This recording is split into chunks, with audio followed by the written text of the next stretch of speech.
Située au cœur de la ville de Djibouti, la Cour des comptes est la juridiction financière de la République de Djibouti. Consacrée comme une institution constitutionnelle, elle est chargée du contrôle externe des finances publiques et dispose pour cela à la fois d'un pouvoir de contrôle et d'un pouvoir de juridiction. La Cour des comptes dispose de l'autonomie et de l'indépendance juridictionnelle nécessaires pour garantir l'objectivité, la neutralité et l'efficacité de ses travaux de contrôle. Conformément à ses missions, la Cour juge sur la base du respect des principes cardinaux de la bonne gouvernance, de la transparence, la responsabilité et la redevabilité dans la gestion des ressources publiques. Le renforcement des capacités de la Cour avec le recrutement de 17 nouveaux magistrats en décembre 2023 traduit de la volonté politique du gouvernement djiboutien de permettre à la Cour de remplir pleinement ses missions de contrôle. Au total, 38 magistrats répartis sur les 3 chambres de la Cour, finances publiques, entreprises publiques et discipline budgétaire, sont aujourd'hui chargés de la bonne exécution des missions dévolues à l'institution. C'est une femme qui assure les fonctions de première présidente de la Cour depuis 2017. Madame Ismahan Mahmoud Ibrahim, mère de famille reconnue et saluée pour sa probité, possède une solide expérience professionnelle de plus de 25 ans au sein de la fonction publique comme haut fonctionnaire et spécialiste des finances publiques. Elle a exercé notamment au ministère du Commerce, de l'Économie et des Finances avant d'intégrer la Cour en 2001. Elle a notamment assuré la direction du parquet général de la Cour entre 2005 et 2013. Madame Ismahan Ibrahim est également la première vice-présidente de l'ESCUF. Juge des comptes publics, la Cour des comptes dispose d'une mission de contrôle, de conseil et d'information auprès des pouvoirs publics et des citoyens de manière objective sur l'utilisation de l'argent public.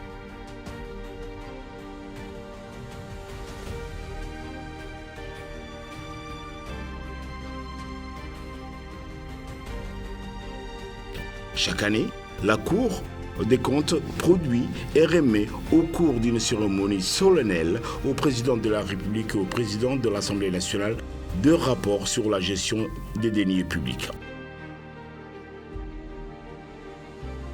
J'ai l'honneur et le privilège de vous remettre ce jour le rapport public général de la Cour des comptes de l'année 2021. Ce rapport reprend les principales observations formulées par la Cour des comptes à l'occasion de contrôles effectués en année 2020. Il revient sur la gouvernance interne de la Cour des comptes, la reddition des comptes. Il met également en exergue les principales conclusions sur le contrôle du budget de l'État de l'année 2019 précisément et le contrôle d'un échantillon d'établissements et entreprises publiques dont le contrôle a été clôturé en 2020. Le rapport de la Cour de cette année comporte une nouveauté. Il s'agit d'un audit sur les objectifs de développement durable. Excellence, Monsieur le Président de la République, telle est la teneur de ce rapport dont j'ai le privilège de vous remettre ce jour très respectueusement. Nous venons de remettre le rapport public de la Cour des comptes de l'année 2021 au Président de l'Assemblée nationale. Comme vous le savez, la loi exige à ce que la Cour des comptes établisse annuellement un rapport sur ses activités de contrôle de l'année passée. Ce rapport est successivement remis au Président de la République, chef de l'État, exercice qu'on a fait la semaine dernière. Et par la suite, la loi exige qu'on le remet également au Président de l'Assemblée nationale, ce qu'on vient de faire. Et à partir de ce moment, le rapport sera public, adressé au grand public et sera accessible à tout le monde. Donc c'est une façon de rendre compte des activités de contrôle et le regard que la Cour des comptes porte sur la gestion des finances publiques en général et en quelque sorte pour rendre compte aux citoyens. Et là exactement au niveau de l'Assemblée nationale représentant la maison du peuple en quelque sorte, c'est une façon de rendre compte au peuple par rapport à l'exercice de la gestion des finances publiques. De par ses fonctions, la première présidente est la porte-parole de toute la communication extérieure de la Cour à travers les interventions médiatiques publiques. Informer, expliquer et sensibiliser les citoyens sur les missions de la Cour des comptes, notamment sur les grandes lignes de ses travaux de contrôle à travers les médias nationaux, constitue une obligation réglementaire qui relève de ses compétences. La tenue de l'audience solennelle de rentrée est considérée comme l'événement qui donne le là de sa mission en dressant les bilans et les perspectives de la Cour au cours de l'année. L'audience solennelle, comme vous le savez, est une obligation pour la Cour des comptes depuis la promulgation de la loi 140 de juin 2016. C'est aussi une opportunité unique permettant de brosser ensemble et publiquement le bilan des grandes réalisations de l'année écoulée et partager la feuille de route de l'année à venir.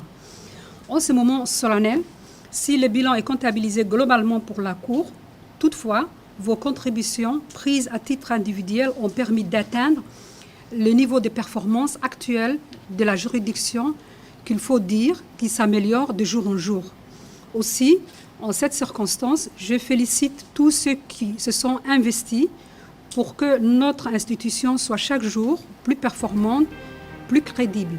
Par ailleurs, la Cour des comptes a également une mission de sensibilisation et de formation sur les enjeux et les principes de la bonne gouvernance et la bonne gestion des finances publiques, et ce, à travers l'organisation de colloques et de séminaires. La Cour est également partenaire de la réforme récente de la gestion des finances publiques, issue du programme d'évaluation de la performance du système de gestion des finances publiques, PEFA. C'est pour nous, la Cour des comptes, un réel plaisir de prendre part à cet atelier et particulièrement d'avoir été à bord pendant tout au long du processus. En ce jour particulier, à l'occasion de cette présentation consacrée aux résultats des travaux de l'évaluation de la performance du système de gestion des finances publiques de Djibouti. C'est une première dans notre pays. En effet, il s'agit de la première évaluation PEFA de Djibouti. Le PEFA qui est un cadre de référence, une norme internationale à laquelle plusieurs pays se sont déjà soumis. Et donc, Djibouti aujourd'hui fait partie de ces pays qui ont finalement leur rapport et on va intégrer le nombre de pays qui ont pratiqué cet exercice. Sur le plan international, la Cour des comptes de Djibouti est membre à part entière des principales institutions supérieures des contrôles comme Afrosai, dont elle a organisé la 59e réunion annuelle en octobre 2022. Le bilan a été très positif. Nous rentrons d'ici avec une satisfaction immense d'avoir atteint le but, l'objectif de notre réunion. Et nous sommes très fiers de cela. Les SCUF, Intosai et le CREFIAF qui tiendra aussi à Djibouti au mois de novembre prochain son assemblée générale.